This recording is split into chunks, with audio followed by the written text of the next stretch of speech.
কেন করলেন আমার সাথে? আমি তো আপনারা বিশ্বাস করছি না। কেন আমার এই গ্রামবাসীর কাছে মিথ্যাবাদী বানাইলেন?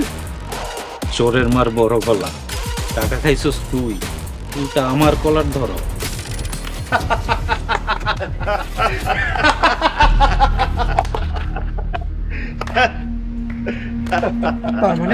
তার মানে তুই?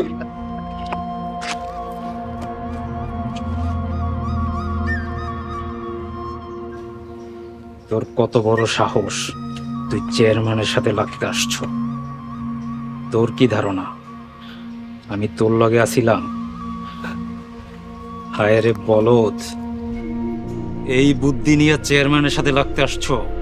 আরে আমি চাইলে তোর পিঁপড়ার মতো পিসা মাইরা ফেলাতে পারতাম, কিন্তু কেন মারি নাই জানস? যাতে মানুষের বিশ্বাস ভেঙে দিতে পারি।